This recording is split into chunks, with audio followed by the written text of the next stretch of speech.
blood on the leaves and blood at the root. Black bodies swinging in the southern breeze.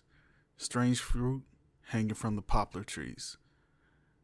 The words belong to a poem by Abel Meeropol after he witnessed a photograph of Thomas Shipp and Abram Smith being lynched. While the poem mentions the southern breeze, the lynchings happened in Marion, Indiana.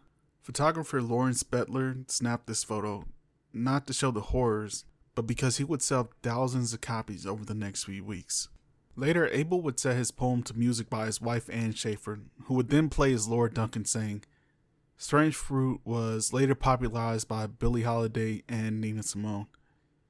It's the most beautiful song about lynching. I just wish it was the only one."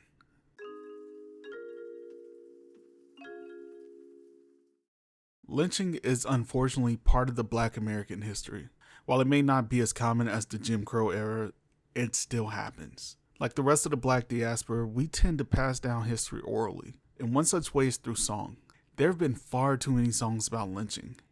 Robert Johnson was a blues singer, and he's most known for selling his soul to the devil. Some believe his song Crossword Blues is about dying and begging God for a second chance after selling his soul to the devil for guitar skills. Others believe it's a warning to stay out of sundown towns. But I want to talk about his song Hellhound on My Trail. He opens the track with, "I gotta keep moving, I gotta keep moving." The words in the song can sound like they're just gibberish, but throughout the song he's running, looking to his girlfriend for safety, but it doesn't work. In the last verse of the song, he sings of trembling on the tree, still hoping for his girlfriend to keep him company. Songs about lynching are often coded, but that isn't always the case. The song Hangman's Blues by Blind Lemon Jefferson, his lyrics are straight to the point, singing, "Hangman's rope show is tough and strong. Hang me in the morning and cut me down at night. Lord, I'm so scared, I'm trembling in my shoes." No genre is really more direct than hip hop. I may catch some flack for this, but one of my favorite Nas albums is his Untitled album.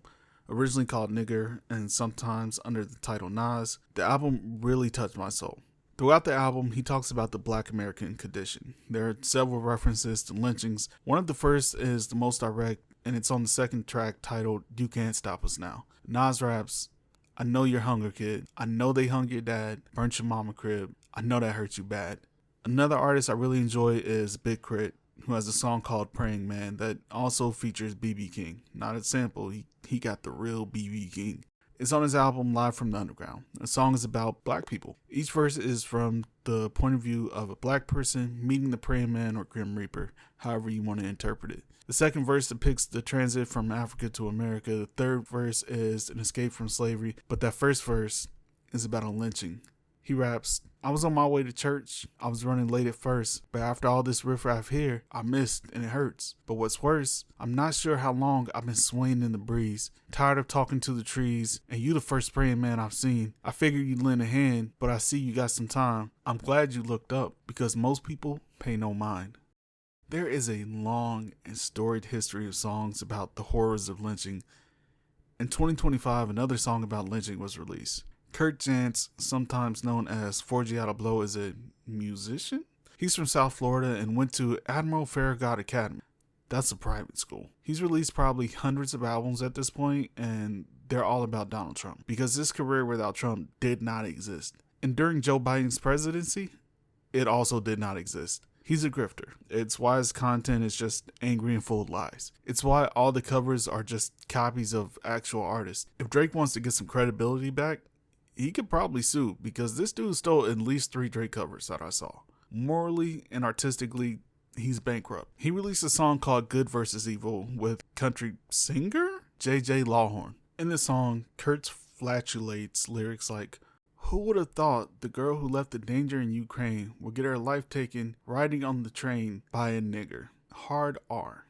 While Lawhorn gargles, "A big tall tree and a short piece of rope to hang 'em up high at sun. Leave 'em swinging, so folks all know we don't mess around in our town." As well as, "We ought to do it like they did way back in the day because granddaddy's way works best."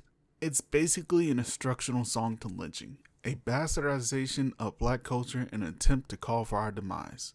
There's no artistic merit here, no lessons to be learned. The only message is to lynch Black people in service of a culture war only idiots subscribe to. Here's the thing, I'm not even mad. They just want attention. I know I'm giving them attention, but I got a YouTube channel to run here and I need the algorithm to work with me. These people have nothing. It's a failed attempt at tough talk from a guy in soggy Ugg boots and the guy who is dying for a fan base that only loves Trump. They're grifters. And we've seen this grift before. Ted Nugent and K.R.I.T come to mind first. They have all their moments. Then their albums go double cardboard because it's just rage bait. And people can't stay mad forever. At least not when you're trying to make a marginalized group into scapegoats for an inept government. It's not the first song about lynching. It won't be the last. But it'll be the most easily forgotten. It's not even a blip on our cultural roadmap. If you'd like to read more on the topic, Carlos Cahill of Texas Tech University wrote a 2015 paper called The Lynching Blues. It's a good read.